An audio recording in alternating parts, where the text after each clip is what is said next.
town and I looked around. I found my voice in a familiar sound, but I got stuck in the corporate mud. Been looking for a reason in this flesh and blood. Hope you're reaching out for flesh and blood. Hello, I'm Volker from Application Systems Heidelberg. We're around since 1985, so we're like dinosaurs in the industry, and we've published and co-developed several adventure games such as Unforeseen Incidents, The Longing, and we're working on Metropolis and Robot. That's the games behind me. And today I want to talk about Ghost on the Shore with Dagmar and Kenny. And yeah, maybe you guys introduce yourself. So I'm Dagmar, and I'm the co-founder of Like Charlie and narrative designer for our first game, Mary's Room, and for this game, Ghost on the Shore. Hey, I'm Kenny, co-founder and lead artist for Mary's Room and Ghost on the Shore as well. Yeah, so Like Charlie is a bit of an interesting name for a company. How did it become the name of the company? It was really hard we didn't argue about anything, Kenny and I, when making Marie's Room, but we did argue about the name for our company. So it was hard. It was, but in the end, I think Charlie is a name that covers a lot of content. Some people it reminds of Charlie Chaplin, of Charlie Hebdo, of Charlie Victor Charlie. So there's so many different associations you can make. But I think for us, Kenny, it's mostly like Charlie and the Chocolate Factory, right? Exactly. Oh, that Charlie. Yeah. Yeah. That Charlie, yeah. Because when we started out, we felt like we were entering this whole new world. I mean, we knew video games, but we didn't know how to run a studio. So we kind of felt like Charlie and the Chocolate Factory, and we got that gold ticket, namely Mary's Room, that allowed us entrance to this world. And that's how we felt. So that's what we call our company. Ah, interesting. So how did you come about to create this game? You mentioned Mary's Room. That's the first game you did. Mm-hmm. And whose idea was it to create Ghost on the Shore? Was this like a team meeting and you were like, okay, what's the next thing we're doing? Almost, yeah. So, yeah. Yeah. Well, it wasn't the plan to create a company at all when we both did Mary's Room.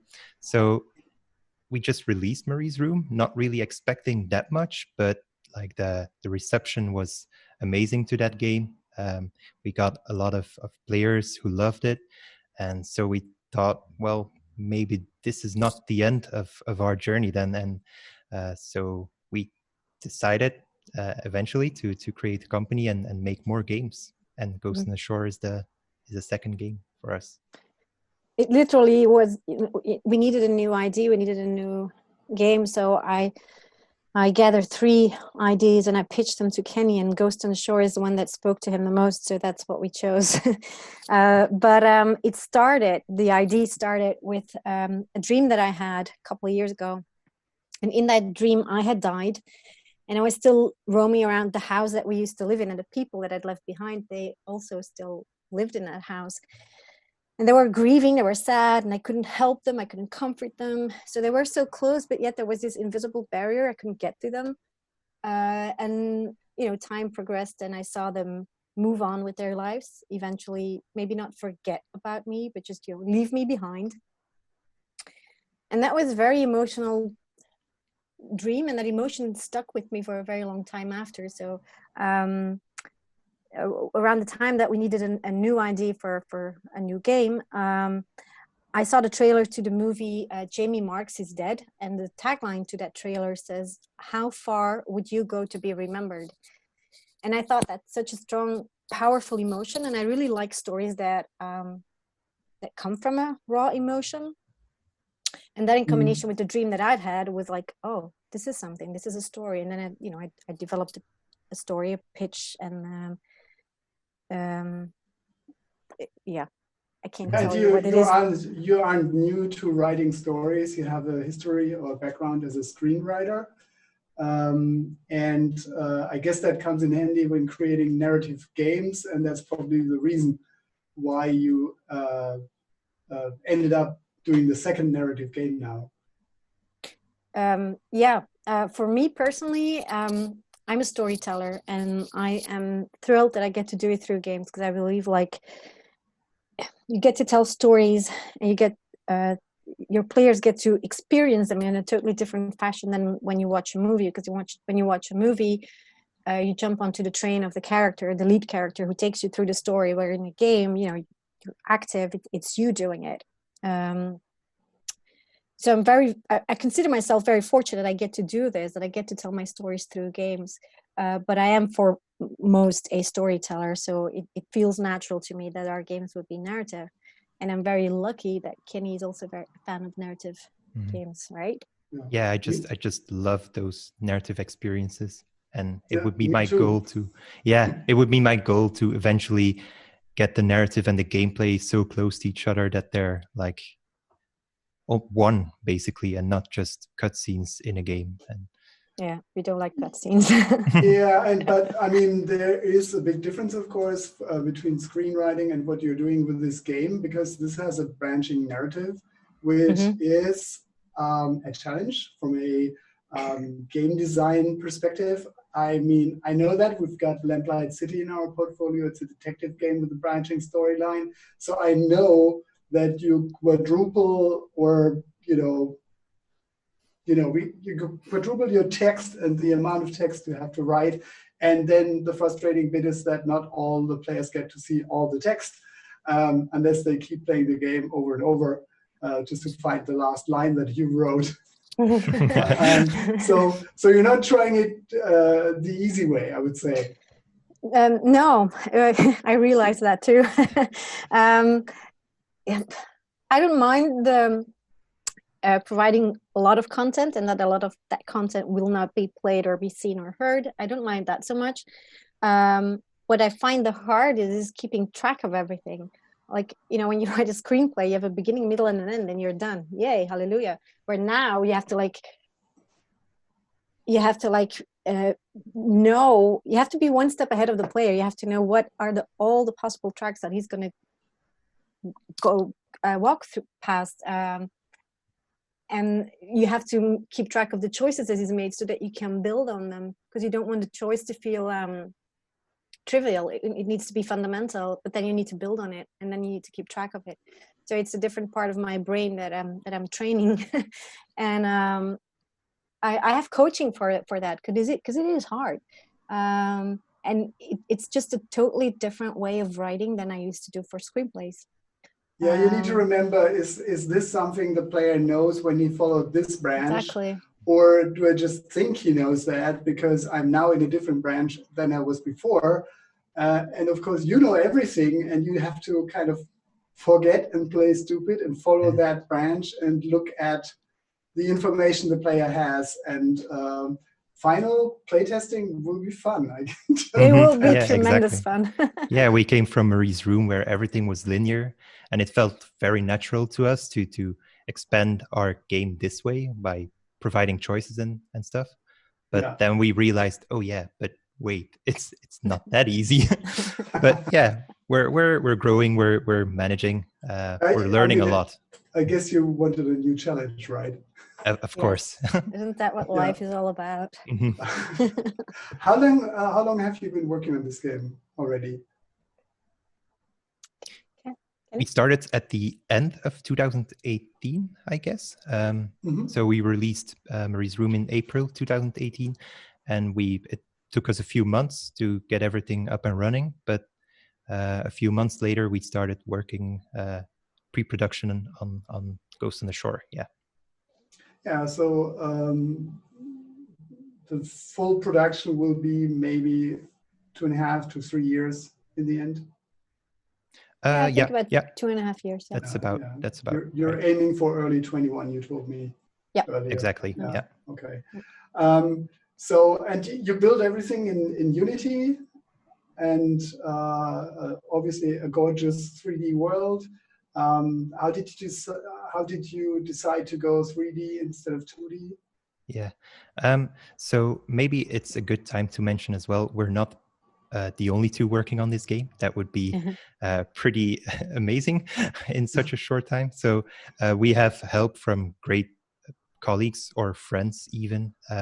They work after office hours as freelance, but we have a programmer, Alex, we have Steven, our game designer and project manager. We have Dries and Wart, both doing sound. They are sound engineers. And Christy, our community manager. So that's about the whole team. And that sort of explains where all these assets come from. Yeah, I can focus now entirely on art, so that's easier for me to just focus on art. And yeah, 3D, because I'm a 3D artist at the core. I can do a little bit of 2D, but 3D just feels natural to me. I like even concepting in 3D way more than doing it in 2D. Just it's familiar for me. It works for me, and yeah, we are happy to create these 3D worlds. I think with stories to tell. Yeah, you've prepared a few slides for us that we can go through so that we can talk about the content of the game a little more. And I would suggest we just jump to that now. Okay. So what do we see here? This is Riley's boat. This is how the game opens. You play as Riley, and she arrives in her boat. She's not a very experienced sailor, and she gets into a storm. And in that storm, she starts hearing a voice. It's the voice of Josh. And after the storm, she just anchors and gets out of the boat onto the Rogue Islands. So this is the beginning. This is where her journey starts. It's where the player's journey starts as well. And it's the first place that you meet Josh. Did she plan to go to Rogue Island, or is it because she heard the voice? She did not. She gets into the storm, and it's the storm that kind of drives her towards those Rogue Islands. And because she's panicking, because she doesn't have a lot of experience. She certainly doesn't know how to navigate a storm. She thinks that there's dry land. I'll just anchor, not knowing that there's plenty of rocks underneath the waves, and she's only making it worse. And when she starts hearing the voice, she panics even more. Whereas the ghost is actually just trying to help her. Because he does know what he's doing. He knows boats. And does she know Josh, or who is he? No. So of course, like when she starts, the thing is like in the storm and she hits the rocks, there's a branch from an overhanging tree that smashes her window, and the wind starts howling in her cabin. And in that howling wind, she starts to hear a voice. So it's not very clear yet. Is it human? Is it something? Is it my imagination? But she tries to ignore it. And the more she tries to ignore it, the more present he becomes, and he tries to talk to her because he's surprised, of course, and somebody can hear him. Nobody's heard him for a while. So when Riley picks up his voice, he doesn't want to let go, of course. So that's where the whole friction starts in the beginning. Once she gets off the boat, she starts exploring the islands. There's 3 islands. And she actually loves them. They're beautiful, and she feels quite at home there. So as she's exploring everything, she starts to feel at home almost. Some things are very recognizable. And the whole time she gets to talk to Josh. So yeah, you get a lot of dialogue. The dialogue is very important for Ghost on the Shore because, you see different options right here. Every option is only presented once. So every choice that you make is definite. So you have to make sure you say the right thing to the ghost, because he's going to respond in a very natural fashion. And it's with full voiceover, right? So you're working on a voiceover in English. Yes. Which of course gives every game a whole new touch, because you relate more to the characters you meet and to the protagonist. And it's great to have voiceover in narrative games, I think.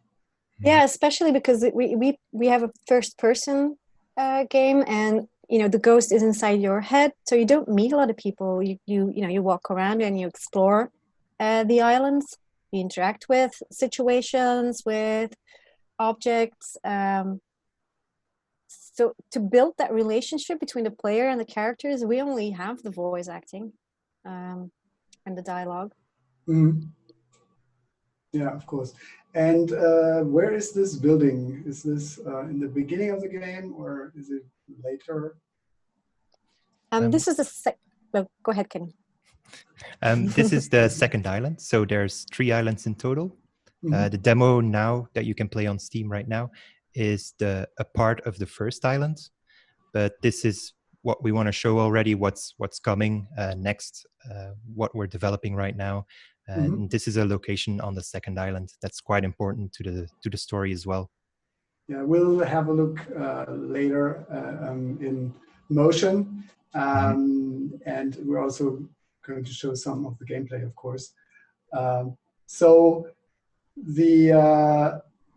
is the ghost leading Riley to some place, or is she just stumbling over the island aimlessly, or? It's actually she's leading him more. So the drive is she has this voice stuck inside her head. She feels like she's going nuts, and all she wants is just to continue her little adventure. She wants him to leave, but he cannot. He's like, I don't want to be stuck in your head. I mean, but I can't leave. So she's like, he doesn't remember anything either. Like he'd almost forgotten that he ever existed. I like to compare it to the Little Mermaid that turns into foam on the waves at the end of the fairy tale. She's nothing. She's just foam on the waves. That's what he was becoming. He was just becoming thin air, forgetting that he'd ever been human until Riley arrives and can hear him. So they're like, okay, we're going to explore these islands, see if these islands remember you, and if we can figure out what happened to you, maybe you'll come to terms with things, and you'll go, and I'll be free, and I can go on my little adventure. So that's their initial motive. With little adventure, you mean the boat trip? The boat trip, yeah. Yeah, that was interrupted by the storm, so she's stranded and wants to leave and go on, but now she's got Josh in her head and needs to get rid of him. Yeah. And if she's just going to leave on her boat, then, he's going to be stuck in her head forever. And yeah, I think that's a typical sort of like ghost motive, that ghosts need to be, in touch with the place where they died or where they feel at home, and that's where they want to hang out. Basically, you can call it that. My ghostly language is not that well built, so I don't know how they would call it. Let's call it a ghost hangout, and that's where he wants to be, and he doesn't want to go on a journey. Maybe he doesn't have a visa to leave the island anyway. So that's her reason to stroll around and not to leave. Yeah, so it's her taking the lead. Like, she's exploring the islands, and he can, as they're exploring and finding things, she starts to have visions, and he starts to remember things. So that's how they can start puzzling everything together and reconstruct his history. And of course, as they're walking around these islands and discovering all these new beautiful places and objects and stories, they're creating a bond, and that is something that I really like about Ghosts on the Shore, is that as a player you get to influence that bond. I mean, he can irritate you, and you can continue just to want him out of your head, and then there's a lot of word play and banter, or you can fall in love with him even. So that is something that is entirely up to the player. And as you explore and puzzle everything together, you develop a relationship with the ghost. Yeah. Okay. So you can also, it's your choice if you let the ghost become a part of you, and exactly. Or if you really just want to move on. So that's part of the idea of having a branching story.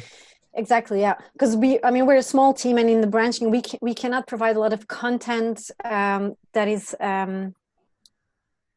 in terms of locations, different stories. Yeah. Exclusive to a certain branch. That's not in our power, but how you handle the situation is entirely,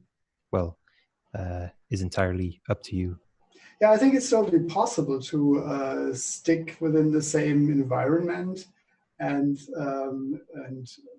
just experience that environment in a different way, because your relationship to the people or to the characters that you meet, or ghosts, is just different. And that makes the narrative change. Yeah. Mm-hmm. And there will be some differences, like, things that you learn or see or know because you're in one branch and not in another, because we want it to be different enough. We want it to feel special enough so that your choices are rewarded somehow. Yeah, I mean, as I said, we have this detective game with a branching storyline, and it's the same thing, in that case, you're trying to solve mysteries around a murder and stuff. And the way you solve those puzzles is just becoming harder when you do certain things in a different way. And interesting, there's another connection to that game, because you have the ghost of your dead partner in your head. So there is a connection, and he's very annoying, and you can't get rid of him. So and your relationship with that dead partner is just very clear, and you're not changing it. But it's very interesting for me to hear a different type of ghost story and how you develop your branching in your storyline in comparison to what we've done together with Francisco in that case. So yeah, it's very interesting. Yeah, we find the player agency is very important for us. Like we want the player to feel like he's in charge of the game, even though it's a narrative and there is a story to be discovered. So we have different mechanics, like you can find objects, but there's also like the world, things that you just get to explore, like this stone, for example, with a map on it. And if you find it, there's a very short dialogue about it, and then you get to draw it in a travel journal. So that is kind of another way that we're trying to make it very personal for the player, is that it is a travel journal, because of the things that you find. You can also collect sketches. Like there's a mechanic now that we have where you can draw, and you choose which ones you find and which ones you don't want, so that in the end, by the end of the game, the travel journal will look different for, I want to say, every player. So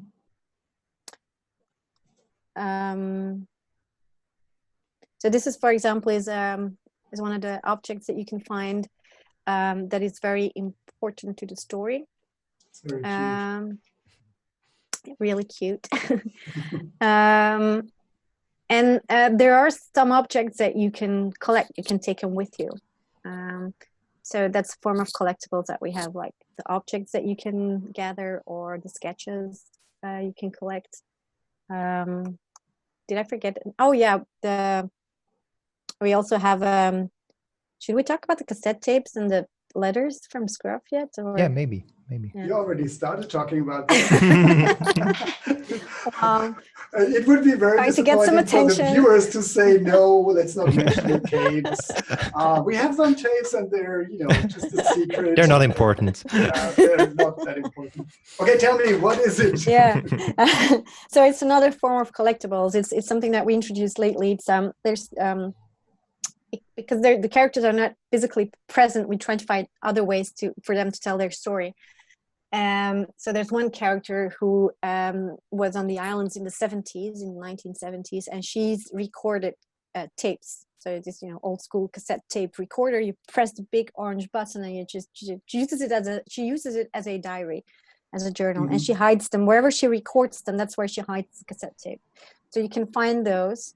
And then there's another character who wrote letters to, he was on the islands in the 30s and the 40s, and he wrote letters to his daughters that he'd left behind for some reason.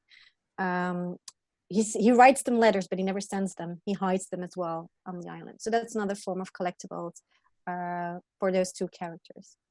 Okay, so but you have a hint system in the game that teaches younger players how to use a cassette tape, right?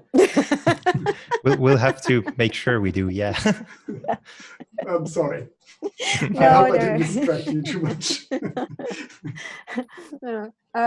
So yeah, and they'll go in your inventory because we have an inventory too. And then Okay. so we have the objects, we have the drawings that go into your journal, and then you have objects with that you know texts to read like this. And it's the little details that are important in these texts. What I really like about this mechanic as well is if you don't see the entire text written out in the whole. So when you turn around your object, you see the text that is visible at that point. So you have to turn the page if you want to read on, even when the text is displayed on screen, basically. Okay, so you find fragments of text and information, and you have to gather it and just make something of it that helps you move forward in the story. Yeah, and not all of them are equally important, but it's up to the reader to to figure out what he's going to do with it, what he finds valuable and what he doesn't, so that again he has some sense of being in charge of the story. And how do you make sure that the players stay on track with where you want to maneuver them in that branch they're in? We have a couple of smaller, different ways to do that, so that we don't want one mechanic to feel very present. So we have little nudges everywhere,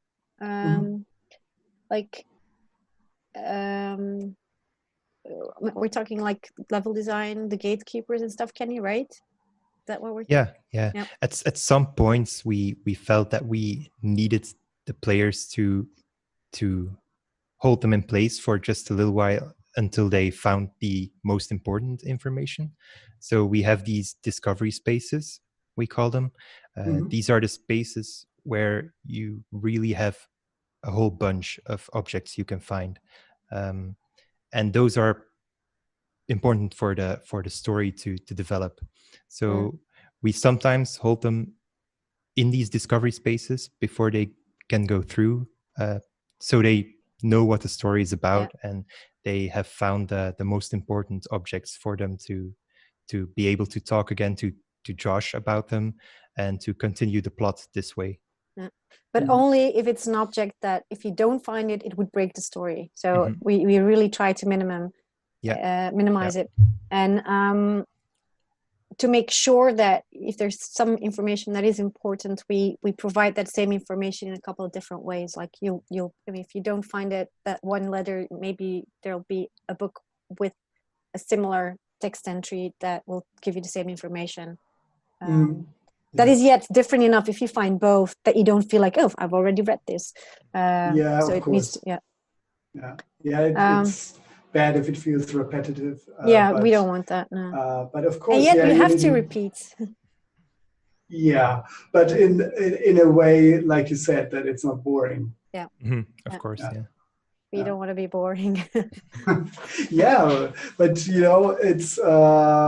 it's a matter of how the gameplay feels in the end.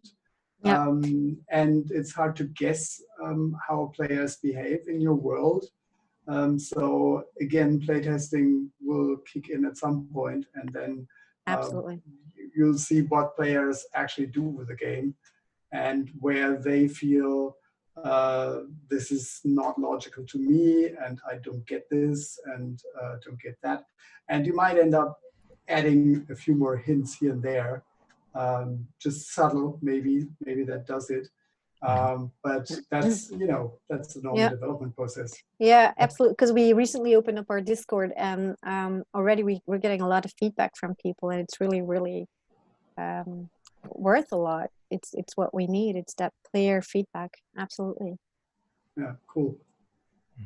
But maybe like when we play the demo a little later, we can illustrate these mechanics. Yeah, sure. So I think this is the last one that we haven't talked about yet. Is is the visions that she has. So Riley will suddenly, within the landscape, she'll start seeing traces, footprints, for example. And when she follows them, she gets a vision. And these visions are overwhelming for her. And the strange part about it is that even though Josh is inside her head, he doesn't see these. So whenever she gets a vision, for him, it's like her head is like a black box. There's nothing. So that freaks him out, of course. And we like these flashbacks because they're interactive. Like, you can walk in them. It's a limited space, but you're free to walk around in them and to look where you want. So it's not a cutscene or something.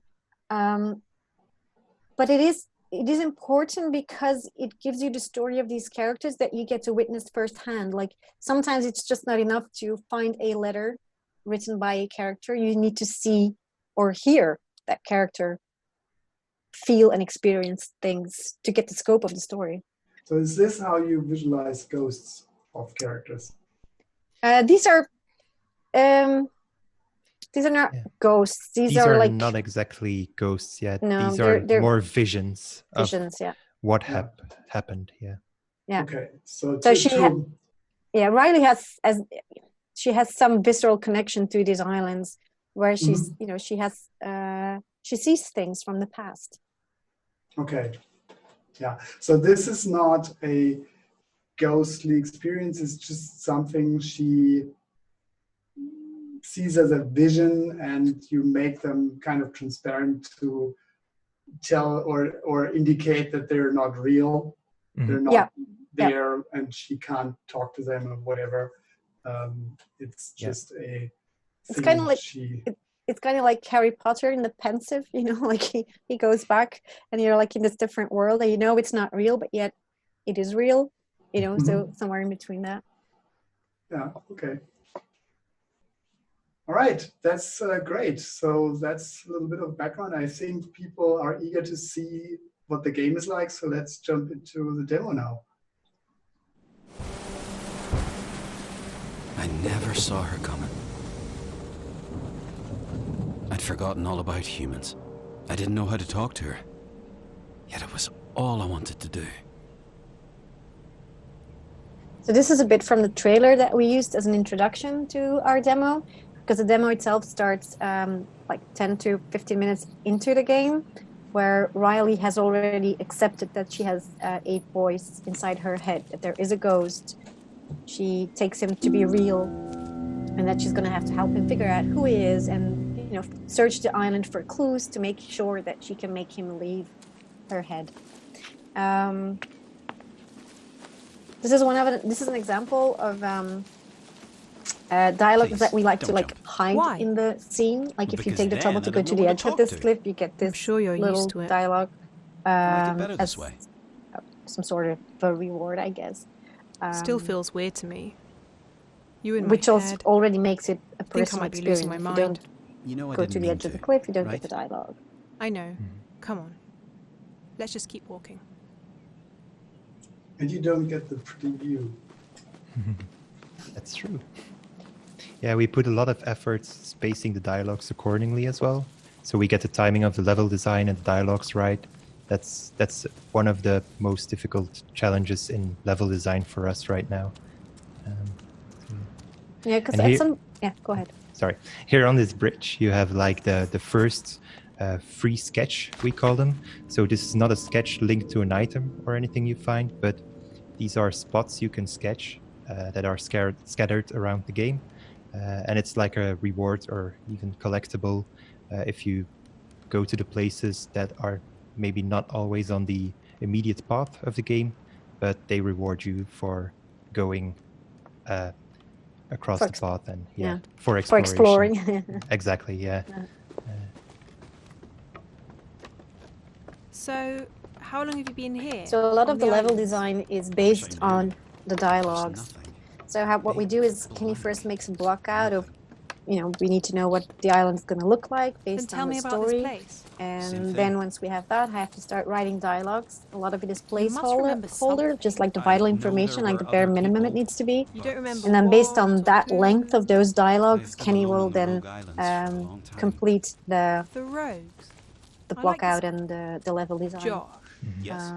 Oh, no, sorry, I was Because just there saying is a name there is out loud. story that needs to be Why? told, and To see if I sound like a crazy we don't want it person. to be just a linear Crazy experience. So that's why we've cut up the islands in different I hope you don't design think I'm crazy. spaces. Maybe you want to tell Of something course about that, not. Kenny? Like, Yeah. Happy So to exactly talk to what you here see is like the Okay, space where it's just a walk and talk. So here you're Why don't we completely start right focused there? on Start with what? talking, Start looking for you. deepening the We might find relationship something about between you the in two there. You characters. want to find out more about me? That's the main Yeah, point why of not? this. Yeah. And okay. now, as you just And could maybe it'll see, help me there's the remember, house. right? They start even Yeah, let's talking investigate about the the house. shit out of this. And that's like in the demo, the first place where you start discovering the space around you. So that's two focal points we have is exploration in relationship, in the dialogues between the two characters. And there's the exploration in space, where you start exploring items, buildings, for remnants of people who live there, discovering what the place has to tell, what people live there, This is the what Book of happened to the Terrence. islands, and what happened to Josh, The for Book of example. Terrence. Is that a secret Bible I don't know about? Nope. This is the information code. discovered, what? the cave This and the cottage and is whatever, the cookbook go of sort of Terrence, who used to into a live. list in your journal, or is it just information that you discovered it? Yeah. No, it goes into the journal and in the inventory too, right? Yeah, it depends what kind of item it is, of course. But sometimes you make a sketch. Sometimes you take it with you in your backpack, or sometimes even both. So it really depends on the item. Yeah. So that was the backpack you just saw. And maybe we should show where must players have find the loved journal. Oh yeah. So if you press tab, then you can open your journal. There we go. So we haven't sketched anything now, but later on in the demo, we'll find some objects that will that Riley will sketch basically. So Okay. we can maybe look at it again at that point. Mhm. And within the story, this is a moment where Riley starts to feel like, I think I like it. ew, I like The being here. rogues are magnificent.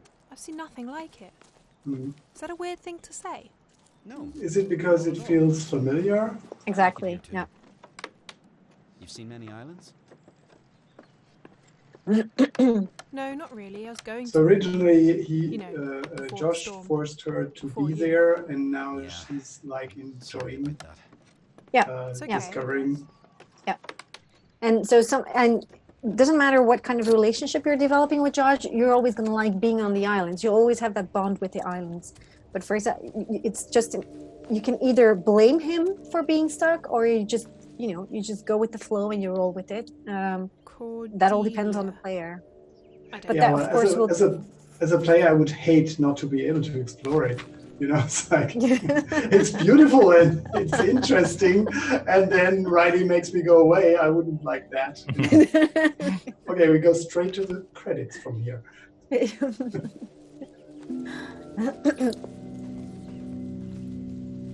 So this is one of the important places as well. So you can sketch it like you see just here. And there's even some people around that Riley remembers, or she draws like from our subconscious almost. And here you can see like in the right top corner, this is a really important place, and we need to find some important information here. So that's us as game devs telling you now, not really Josh telling you, because we feel that would break the narrative too much. So it's us as game developers telling, hey, this is a really important place. We should really look into this. Yeah. Because we actually tried that, like have Josh tell you what you should and should not investigate, but then he started to feel like cardboard, like he was a vehicle an instrument that we were using to pass on information. And then we're like, no. Josh is Josh. He's his character. And if we need to communicate something, we'll do it. We'll let the game or the devs communicate something to the player. Exactly. So these books, for example, What's a are. will-o-wisp? Oh, this is cute though. You see, this one is different from the one we saw in the slideshow earlier, because this is actually done by a girl, young girl. This is our programmer's daughter. So we asked her to copy the letter and make the drawing. And my daughter has also done some things. So whenever there's child's handwriting or drawing, it's actually the little artists who, and they're mighty proud because they had their T-shirts and everything, and they were like, "Oh, we're now like Charlie." So that's fun. Yeah. We tried it ourselves at first, like doing the art or faking a child's drawing, but it's pretty impossible. They're such good artists, so we let them do it, and it's great. It's so much fun. Yeah. Yeah, you make it a family business. Exactly. Exactly. Yeah. Yeah, and I agree. Why fake kids' drawings if you have kids around? You know. Totally. Exactly. Yeah. Maybe we should go to the other side of the building, Yeah. because there's the other objects that the objects that you have to find are actually on the other side of that door, but you need to walk around the building to get in. Just remembered that I mentioned Empire City and a Ghost, but we did another game back in the 90s called Amber Journeys Beyond, and it was about paranormal discovery. So I think I was always interested in ghosts and stories. Yeah. I mean, this is all different. It's different approaches and a different story, of course. But I just remembered that Well, what do we have way back here? we did something with ghosts already. So yeah, here we just found the key. That was a really important item to be able to open the cupboards we saw on the left when we came in. The Crine family. That sounds familiar. Maybe you knew them. And this doesn't seem important now, baby, but will become clear that it's like a major part in the story as well. Yeah. Later on. They are they're main characters. The poor thing is And this this is my daughter's drawing, for example. Yay. There we go. Sneaked into the game. The Crown family, they're also trigger Josh's memory. It's the first time that he really actually starts to remember important things. Beatrice Parker. This must have been her office.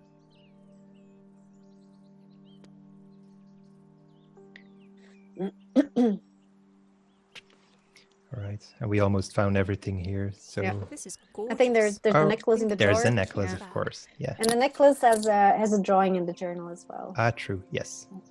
So this one you take with you to even decorate your boat with, because the items you take with you, you will be able to decorate your boat with, and it also appears in the journal. And you kind of tell the history of that necklace. So someone was obviously collecting the mussel shells and Yeah, put them exactly. together. And the thing is, like, Riley has like a vivid imagination. She can like think up the stories behind it, and at the same time she's doing it based on the things that she's finding. She's like reconstructing history as well, based on what she finds, and also based on the things that Josh will start to remember increasingly.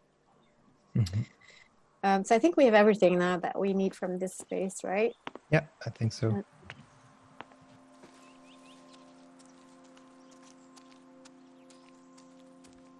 this is what we do as well. Like, Crown family. we give outro dialogues about almost to a They lived in space. the lodge. So here they are Daughter talking came over about summer. the journal they just found, the newspaper article, Did you know them? Cordelia what was Crine on there, and Nora. and just to discuss stuff. The father didn't come with?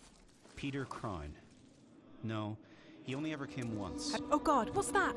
And here they spot That? special thing. They don't really know what it is. And maybe we should stop the demo here. So you can all go download. You can all go download on Steam and know what it is. But we have one more thing prepared. We have a build of a walkthrough of the second island we've been working on to see a little bit the updates, what we're making and going through. Yeah, let's jump there.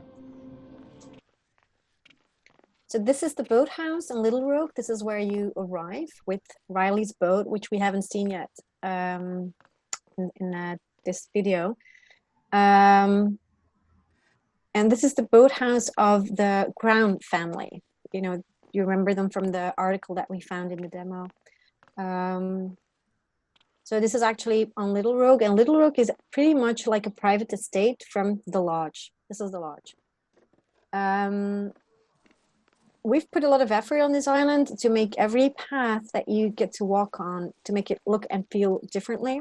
Like this is, for example, the path that servants used to take. And you can see the bridge above your head, which is the path that the Crown family used to take. Yeah, the servants get the fun of walking through the swamp. Yeah, basically. Yeah, exactly. And from here we get the preview.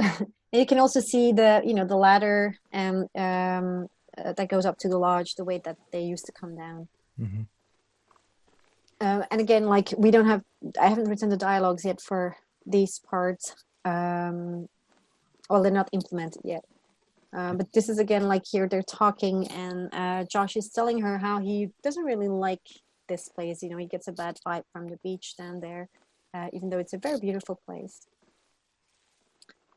And so here you see the remnants of the stairs that used to be the grand staircase that the crowns used to take to go down to the beach. So here the whole atmosphere changes. This is not servants' path anymore. This is the rich people's path down to the beach. Yeah, the decoration tells us something there. Mm-hmm. Yeah. This is just to give you an idea of what we've been working on, besides the demo, of course. That's not the only part of the game. And also, I've been working art-wise really hard because the lighting could definitely use an upgrade. So we've started using some baked lighting here and some more point lights to create a different mood. And that's what you can see here. Yeah, I like it a lot because I see the improvements that you made over the first version that you were showing me earlier. That's good months to ago, hear. I have to say. So, yeah, I mean, I think it's reassuring if you invest a lot of time and then someone tells you it makes a difference, actually. Sometimes even during, like, especially during these times, it was working in a dungeon and hoping that it was okay, but hearing that from people that it works out, that's always good to know, of course. So this is another narrow path that used to be. It's almost like the edge of a cliff. It's not really a path. It's, you know, that something that a path that a character used to take to sneak back to the house. So it's the sneaky path. And again, like we use these spaces to have the outro dialogues, like we'd say, like we've been at a tree, we've seen a flashback there, and we need to discuss what you've seen. Like in the discovery space or within the flashbacks, there's no room to have a conversation. So we have the conversations on the outro, like what did we just see? Yeah. Can we already climb inside? Oh no, you'll be able to climb inside the window. Just as they are. So here you can choose to either climb inside the window or take the front entrance. There's 2 spaces in this building that you can explore, and you choose which one you do first. It'll have some effect on the narrative, but again, it's not a dramatic difference, but it shapes the story differently. Yeah, that's really nice, and I think people get a very good impression of how much work you invested and a ton of assets that you had to create to make this world feel unique. And I think you were successful with it, you know? Mm-hmm. Thanks. So we're nearing the end here, so. Yeah, shall we wrap it up and send people back to the store page to wishlist and of course download the demo? And I enjoyed it a lot, and maybe we can do this another time again when you have made more progress. Yes, Awesome. we would love that. Absolutely. But I gotta Thank be you. honest, they couldn't stop me if they tried.